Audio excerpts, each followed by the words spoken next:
All right, good afternoon, everyone. Thank you so much for attending our first CAAA Member Services webinar. Very pleased to join you here and to provide a presentation as to how best to use our CAAA website. If you don't know me, my name is Tim English. I am the current chapter president of the Santa Clara chapter, also on the Regulations and Membership Committee.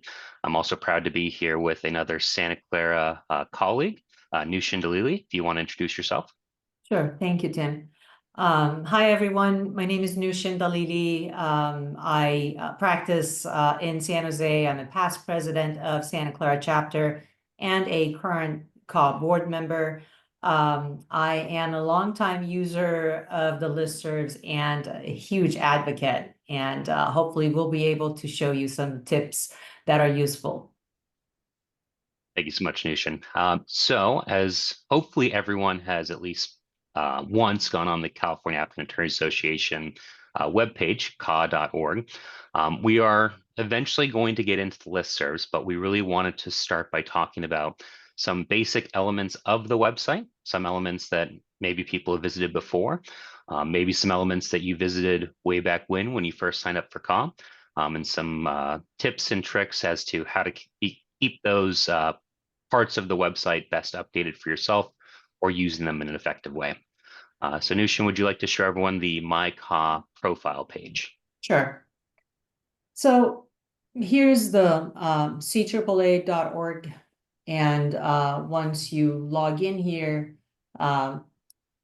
it'll take you to the home page, and it's got multiple headings here.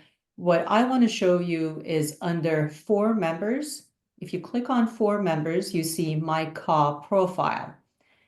Here, you can actually view and edit your profile. You can add your photo, you can change your login information, and you can also update your information. And that's something that I wanted to talk to you about. The other day, I was looking for an attorney who speaks a specific language in my area, and I couldn't find anyone, although I'm aware that there are at least two people in my area who speak that language. So um, I um, I highly recommend that each one of you log into your CAAA profile and update your information.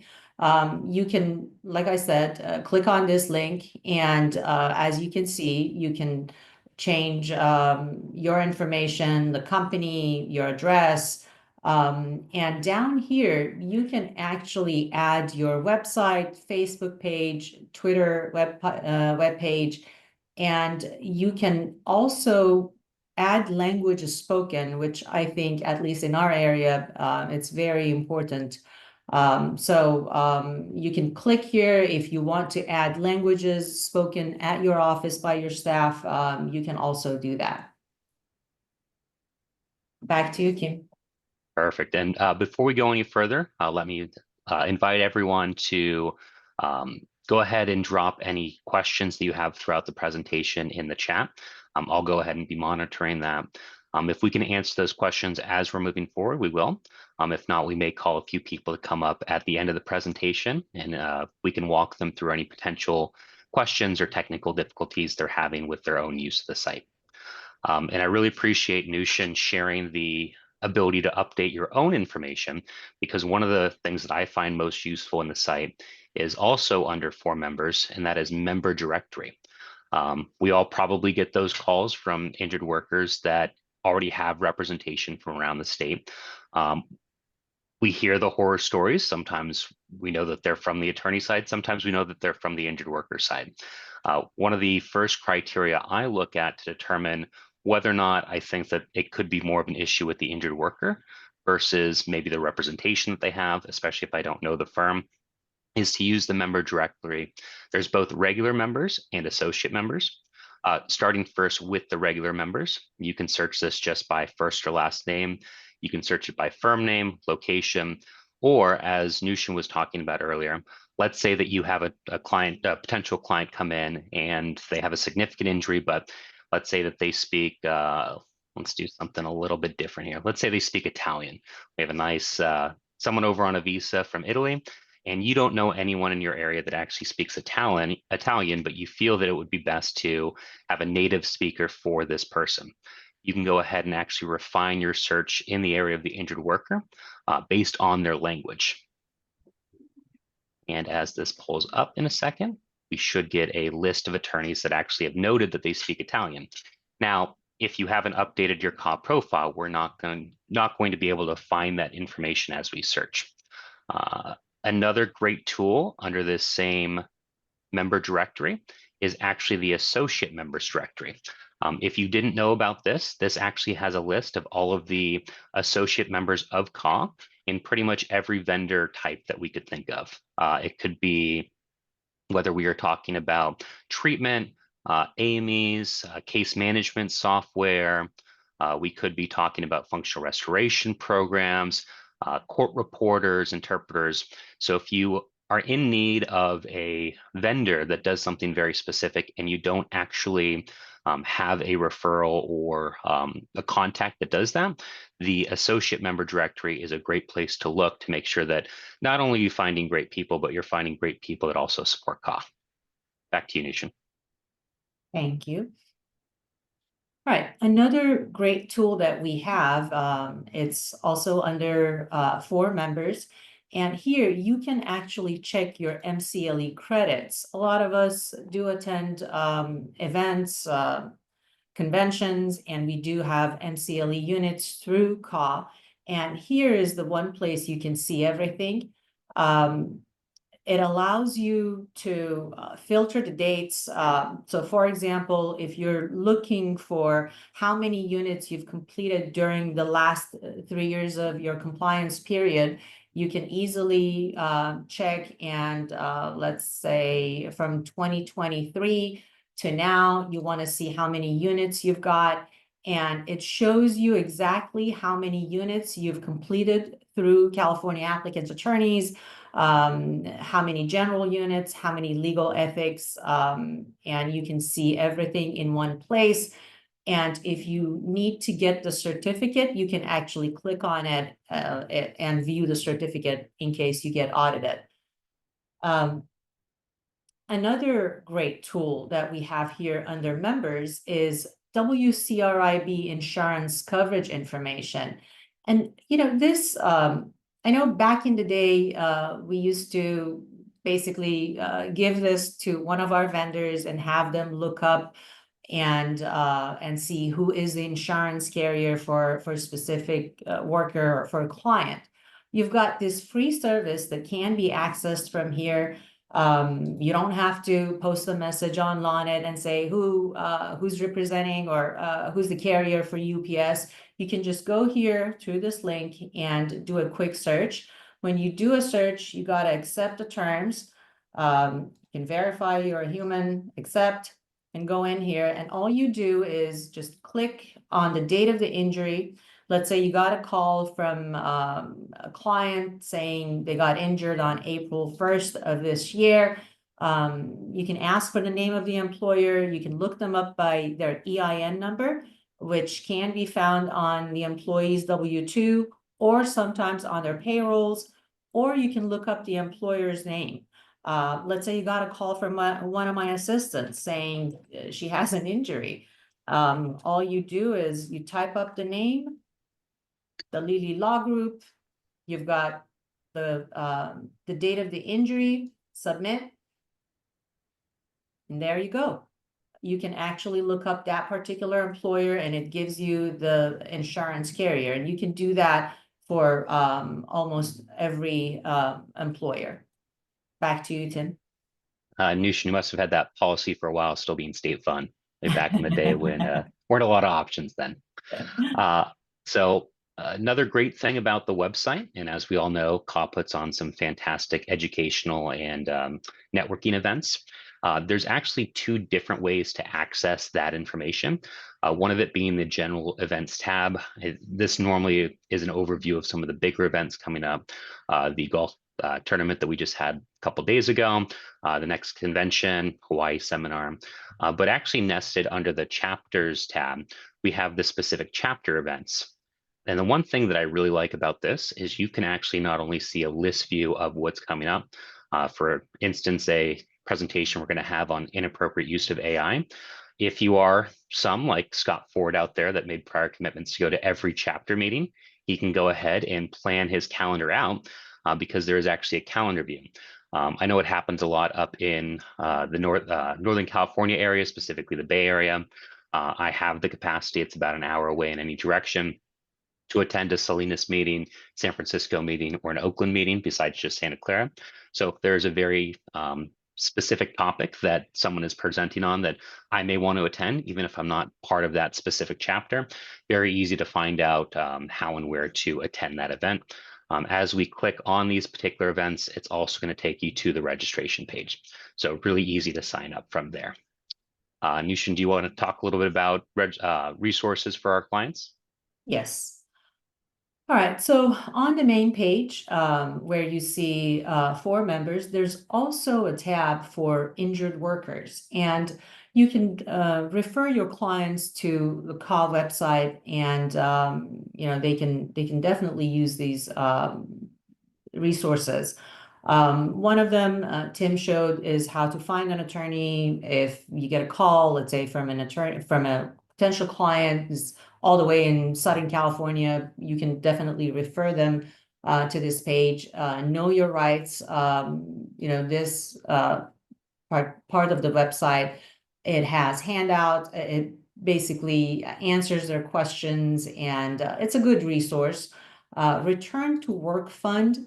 That's the link to the Return to Work Supplemental Program page. If your office doesn't apply for these funds for the clients, you can easily refer them to this page, and it's very easy for them to apply on their own behalf. Another thing that I know my colleagues at Women's Caucus worked really hard to put together is a community resource guide. And here we've listed resources for the injured workers for our clients based on the county they're in. And as you can see, for example, Alameda County Social Services, there are a lot of good programs in each county, and we've tried to list them all in one place for our clients. I'm just going to show you a quick example. So for example, Santa Clara County, we've got the Santa Clara County Department of Social Services. If your clients are in need of health coverage, if they have questions regarding how to get health coverage with Medi-Cal, you can easily refer them to this page. If they need food assistance or financial assistance, again, this is a very good resource for our clients. All right, for the main event, I know a lot of people here use the listservs. We're going to talk a little bit more about them in depth and some better ways or some more efficient ways to use the listservs. But for those that are newer to CAA or newer to listservs, let's say you've been a CAA member for 10 years, but don't really use the listservs in any way, I do want to let everyone know that our listservs are an online forum for our regular members, not for the associate members. They're accessed through the list viewer page on the CAA website. We'll get to that in 1 second, or by posting via your email account. So for instance, statewide at CAA.com or CAA.org. Subscribers can post questions to a particular forum, reach fellow regular members from across the state. The listservs are also a research feature that allows subscribers to search archive posting regarding QMEs, case information, and legal and regulatory questions. To be part of the listserv, there is actually a listserv agreement. If you have not signed it already, we do have a link to it. It's the first post in the chat, posted by Andrew Robertson, our listserv guru. I do also want to remind people that in that agreement, there are some promises and oaths that you are taking. Listservs are strictly confidential and privileged to CAA members. We don't want information contained therein to get out to the general public, to get out to doctors, defense attorneys. So please do keep any statements or questions or comments that you make strictly confidential. Also, please remember to have good decorum while using the listservs. I know things can get a little contested in the listservs, depending on the topic we're discussing. We do want to remember, though, we're all colleagues. We're all fighting the same fight. So please, let's go ahead and treat each other in a cordial way. So getting over to the listservs itself, getting back to our form members tab, you can access the listservs right here in the dropdown. We have a number of the underlying listservs. So the statewide one is called LawNet. That can be found here. But there's a number of other listservs that you can subscribe to. These may be things that you could subscribe to outright when you first join. For instance, each individual chapter or location has its own listserv. Nooshin here is subscribed to East Bay and Sacramento, San Francisco. There is also regional based. So there is a Northern California and a Southern California listserv.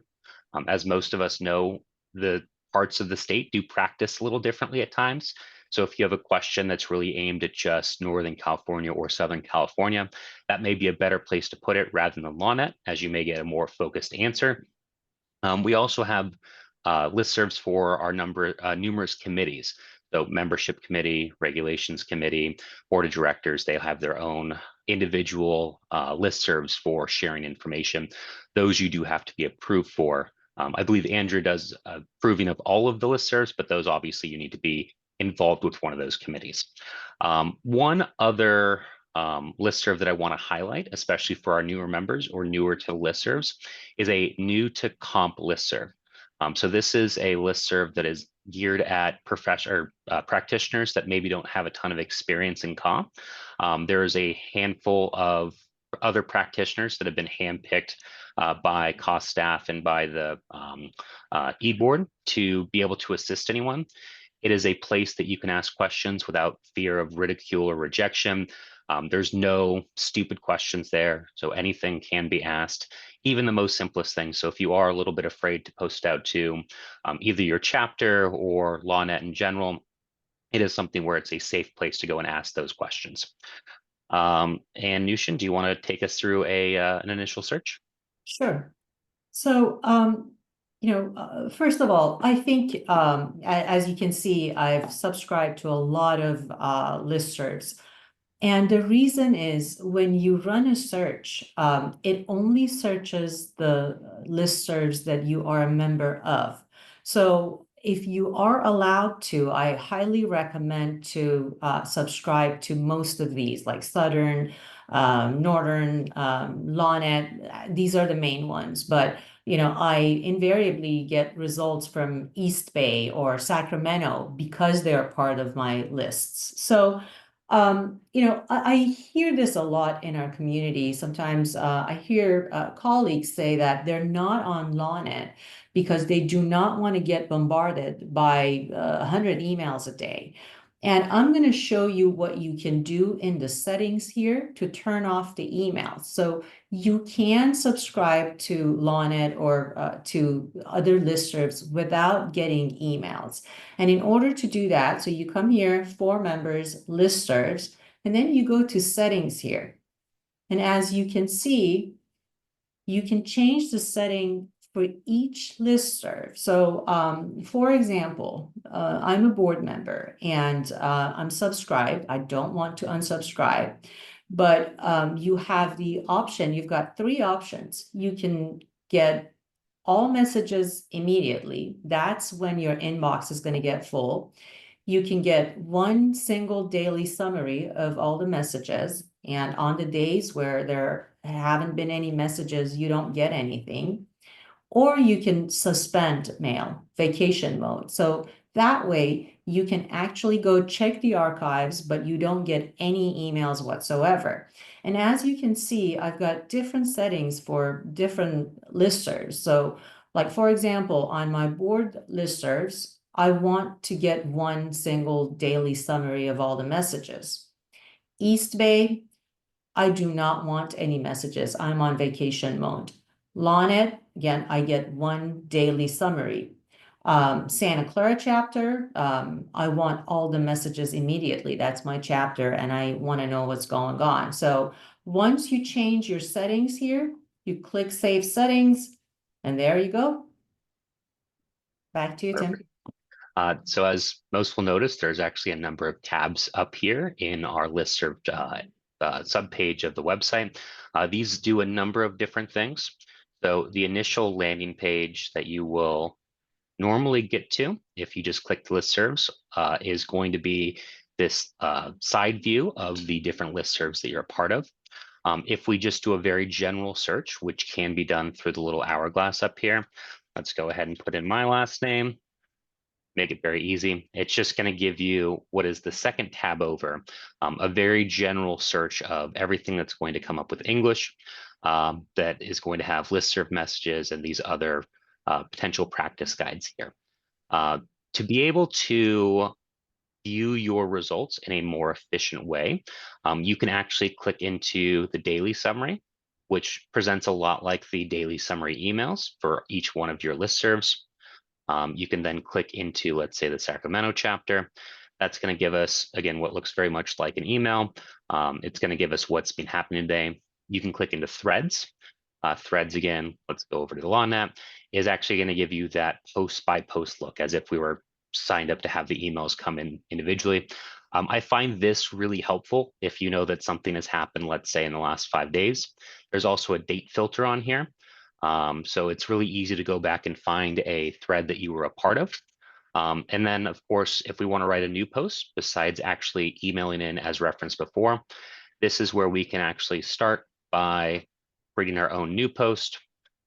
As you can see, this would come from Nooshin. I won't send anything out on her behalf, but you can enter a subject here, your question, and send out an email. So these are the basic tools of LawNet, but we do want to shift because the content of LawNet has become so weighty at this point, it can be hard to actually decipher or quickly find the information we're looking for. So we're going to take you through some tips and tricks that both Nooshin and I use to find information a little quicker. Okay. So I'm going to show you real quick how to do a quick search.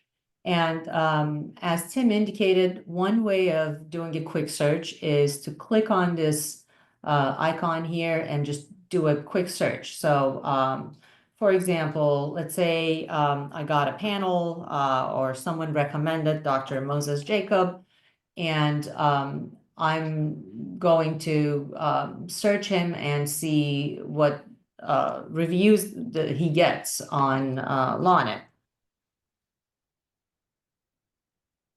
And this brings up all of the messages in the listservs. And if you click here, you can see all of the messages that people have posted with his name. And, you know, earlier I told you that if you subscribe to all of these lists, when you run a search, the search actually searches the archives in that particular listserv. So for example, you see someone from East Bay has posted a message. If you had unsubscribed from East Bay, you would not have been able to see that message here. So, you know, these messages, like simply, for example, Justin here said, Dr. Moses Jacob knows SIF well. Now, sometimes you remember someone posting a message and you want to look for that specific message. Here's what you can do to refine your search. Let's see. So there are 4 headings here: search results, new search, refine search. And here you can search, you can do a more refined search. So I'll give you an example. You're running the same search on Dr. Moses Jacob. And you remember I had said something, I had posted something on Dr. Moses Jacob, and you're specifically looking for messages that were posted by me. And that actually refines your search. I think the last search results were like 60 something messages. And now the 4 messages that I've posted on Dr. Moses Jacob comes up. And you can see as early as 2008, I was asking if he was a good QME. And my last message basically said that I've had good experience with him. So you can actually see the progression, which is cool. But if you're looking for a specific message, for example, we know Mad Dog has posted federal workers' comp attorneys. You can easily search that and look him up and see what messages he has posted. If you remember something that Holly had posted, for example, I always look for the cases that Holly has posted in her messages. You can definitely look her up and search those messages. Back to you, Tim. Now, let's get a little more granular here. I think as most people notice, and as Nooshin referenced, the results for Moses Jacob came back with about 16 pages. I don't know about you, but it always feels very arduous to go through 15, 16, 17 pages of searches, especially when a lot of that content is not on topic. It's also likely that there are multiple people with the last name Jacob. Could be multiple people with the first name Moses. So that's going to give us more results than we actually want to see. So I really like to use a couple of tools here. Anyone that is familiar with using connectors or other restrictive language, let's say on Google, or I remember going to law school and we were taught that on Lexis before they had kind of a natural language search. We had to use all these ands and ors and other connectors to search what we actually wanted. So we're going to start very general, and I'm going to show you how we can actually reduce down the search and reduce down the content by using some of these connectors. So if we just put in here, and this is essentially the search that you get if you use the little magnifying icon. If we put in Bruce Dreyfus, excuse me, that is essentially going to give us anything that comes up with Bruce or Bruce Dreyfus, or Bruce, someone named Bruce posting about a doctor named Dreyfus, or any of all other things. We have over 10,000 messages here.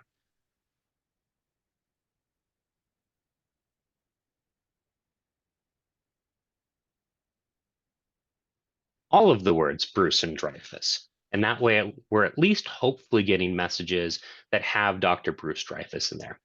So we've gone from over 10,000 messages now down to 74. And we have a number of posts here. I'm going to suspect a number of these have to do with Dr. Bruce Dreyfus. Maybe they do, maybe they don't. So let's refine it even more. Let's say that we only want that exact phrase, Bruce Dreyfus. So not Bruce Dreyfus, not Dreyfus and it was posted by someone named Bruce. We want to make sure that we're getting the exact phrase Bruce Dreyfus. Go ahead and search. And look, we're now down to 63 messages. It gives us a much more focused, narrowed in result page. And that way we can go ahead and start looking through these results first. If you don't actually find what you're looking for, you can certainly go ahead and expand it. But I do recommend that especially when you're searching for doctors, try and be as narrow as possible using that exact phrase. Now, not everyone uses the exact full name of a medical evaluator. Sometimes it's misspelled, so it's not foolproof, but it will give you a much smaller list of information to decipher through. And Nooshin, why don't you take us through maybe some legal research that we can also do on LawNet? So I'm a solo practitioner, and a lot of times I don't want to spend too much time on the research. And sometime, I should say most of the time, this is where I start my legal research. I've got an issue, maybe I'm too lazy to pull a book or call a friend. I go online, I log into my CAAA and run a search. I'll give you an example. The other day I had this issue where I have a debt case, and I wasn't sure what I was looking for. I remembered from the convention that there was a case that talked about all I need to prove were a couple of crumbs off the crust of a pie. I had no idea what that case was. I knew I've heard it somewhere, and I figured I'll do a LawNet or the archive search. And what I did was I went to the search, and like Tim said, I wanted all of these words. So I did crumbs, crust, and pie.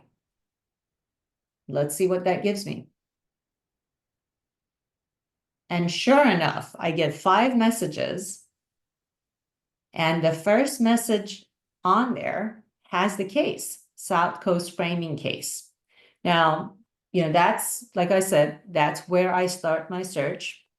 After I found the case name, now I can go back and actually look up the case name and see what everyone has said about this case, or what potential uses my colleagues have done.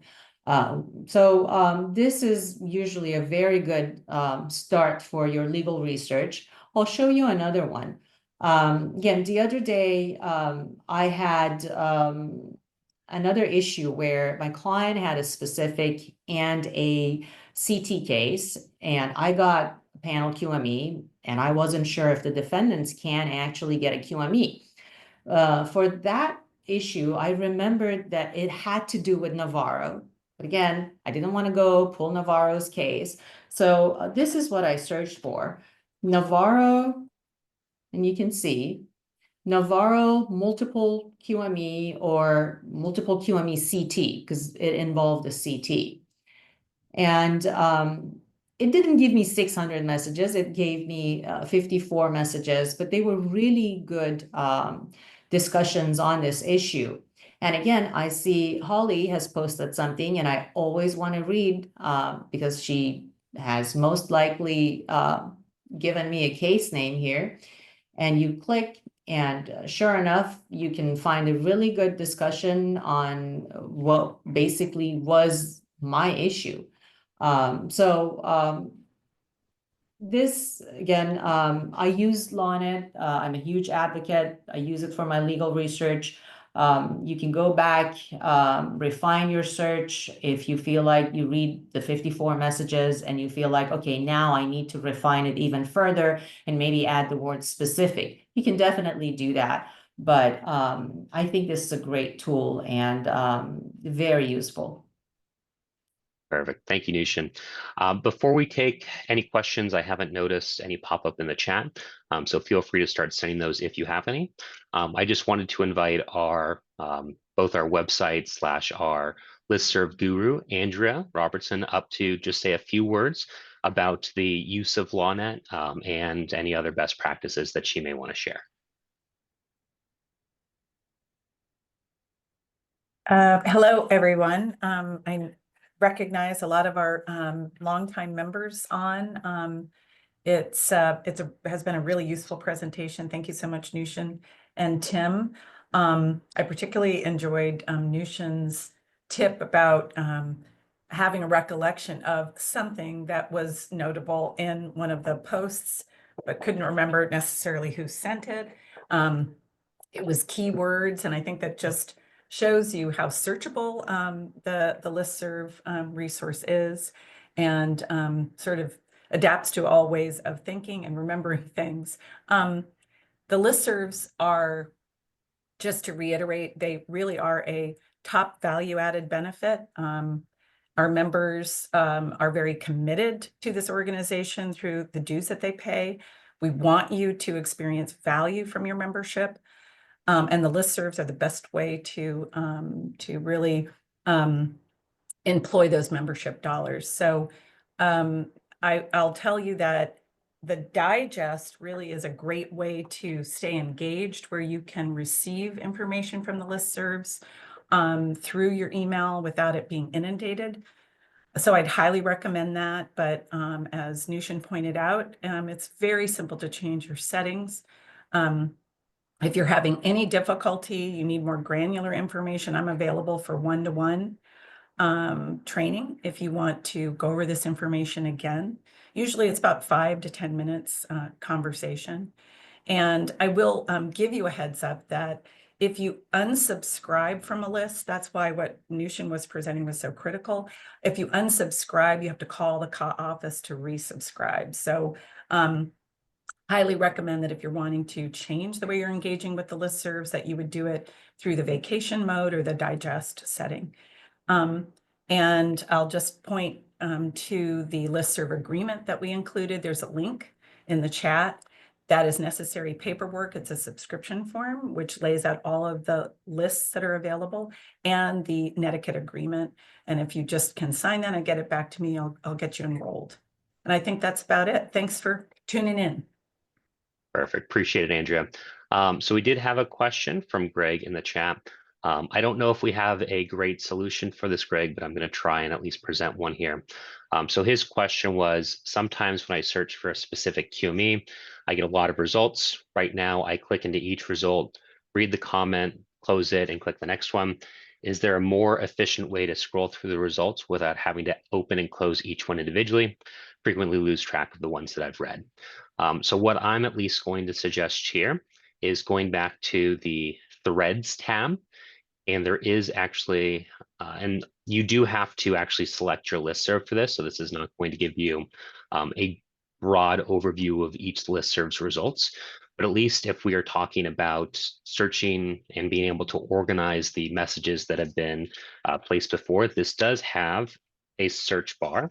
And again, you can also reduce down by, let's say, the last year, last 2 years, whatever makes the most sense for yourself. And if we go ahead and run this search, it should give us a much more condensed view of the relevant messages that come up. So it may be a little bit easier to organize in this way. As you go back, essentially, they would be numbered 1, 2, 3, 4. You could also even open up a second page with this exact same information. And that way, as you're scrolling through the results, you'd be able to see what you have and have not already reviewed. Another question from Joy. In post reviews for PQME doctors, what should I watch out for, especially when it's a bad review? First of all, I would recommend to everyone, and there are solutions that may or may not be implemented soon, but spelling the doctor's name right, as silly as that sound, is critical. That information will be lost to all of time. If you have a typo in the doctor's name, no one's going to find it again. Sometimes you can use similar connectors to have partial searches of names. You could type out, if it's Dr. Mark Anderson, great AME up in our area. Maybe you want to leave off the K in Mark in case someone posted as a C. Maybe you just want to search Ander, A-N-D-R-E. Or ANDER, which may give you wider results than you may want, but would allow you to be able to still access that information. As we said earlier, though, and to Joy's specific question, all of this information should be kept confidential. I don't really believe in pulling punches on LawNet. If there is a thought that I have about a QME or an AME that I think could help people, I'm going to share that, but that's up to the individual user. While there is a code of conduct that everyone signs to use it, there have been breaches before, so do keep that in mind. But really, it's not necessarily on the poster. It really is on the rest of us to uphold the agreements and the confidentiality that we've all signed up to agree to. And then we have a comment from Sandy. I would encourage all of us to post a review of an unknown PQME once we get the reports. Nooshin has been great about doing that. I've noticed a number of people that will say, I have Dr. X. It's the first time I'm using him as a QME. I will update people once I get the report. Seems like most people do come back and update that. So I really appreciate everyone's attendance. Unless there are any other questions that come up, we can go ahead. Oh, go ahead. I want to make a comment. When we review these QMEs and basically try to keep them there for the benefit of the archives, I think it's important that we include a little more details. Sometimes I see a review and they're like, well, he was bad.